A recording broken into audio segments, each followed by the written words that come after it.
नमस्कार, आप देख रहे हैं एनएमएफ न्यूज। आपके साथ मैं हूं नम्रता। उत्तर प्रदेश में जो नतीजे सामने आए लोकसभा चुनावों को लेकर और सीट को लेकर, वो सबने देखा। उम्मीद थी कि 80 की 80 सीटें आएंगी, मतलब ऐसी उम्मीद कम से कम बीजेपी को तो थी ही, एनडीए को तो थी ही।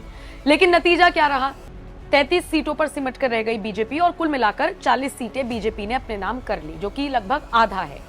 यूपी में ये सबसे बड़ा धोखा जिस तरीके से कहा जा रहा है कि जनता ने दिया बीजेपी को, उसको लेकर सवाल खड़े हैं। आप फैजाबाद चले जाइए, जिसको अब आप अयोध्या भी कहते हैं, उस सीट तक से बीजेपी हार गई। और सोचिए, ये वो सीट है जहां पर भव्य राम मंदिर का निर्माण हुआ।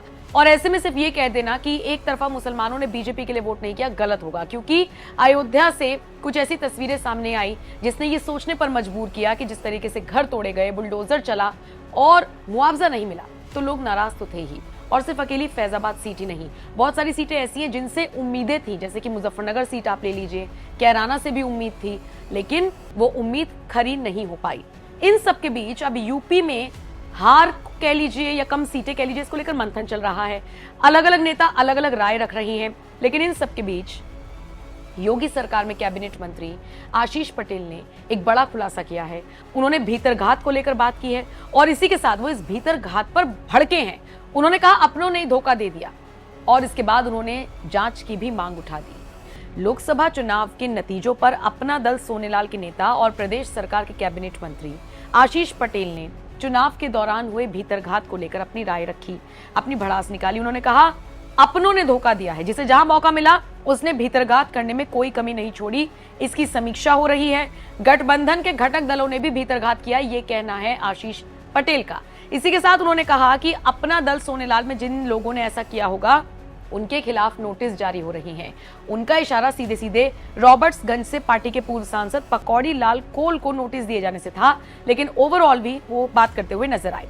आपको बता दें, उन्होंने कहा कि विपक्ष संविधान बदलने वाले एजेंडे पर कायम रहा, उसने भ्रम फैलाने की कोशिश की, वो इसमें कामयाब हुआ और हम यानी कि बीजेपी वाले, एनडीए वाले इसका तोड़ नहीं कर पाए।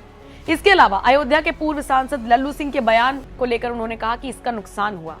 यूपी के स्तर पर पिछड़ों से संबंधित मुद्दों का हल अगर समय से निकाल लिया जाता तो ये स्थिति ना होती। 69,000 शिक्षक भर्ती के मुद्दे को भी उन्होंने प्रमुखता से उठाया।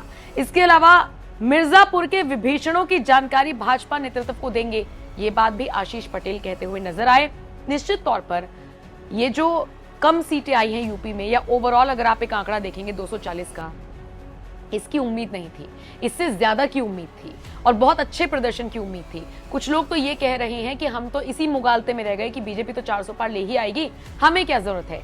ये नागरिक भी कहते हुए नजर आए जिन्होंने वोट नहीं डाला। उन्होंने कहा हम तो इसी गलतफहमी में रह गए। और इसके अलावा बीजेपी नेता भी यही कहते हुए और अपनी गलती पर मंथन करते हुए नजर आ रहे हैं कि इस तरीके का शिगुफा नहीं छेड़ा जाना चाहिए था। और ऊपर से योगी को साइडलाइन किए जाने की खबरों ने भी जिस तरीके से तूल पकड़ा, उसने भी नुकसान पहुंचाया है बीजेपी को यूपी में। कुल मिलाकर अब आशीष पटेल के इस बयान को लेकर और अपनों ने धोखा दिया, इस बयान को जिस तरीके से उन्होंने कोट किया है, इसे लेकर आप क्या राय रखते हैं? कमेंट करके जरूर बताएं।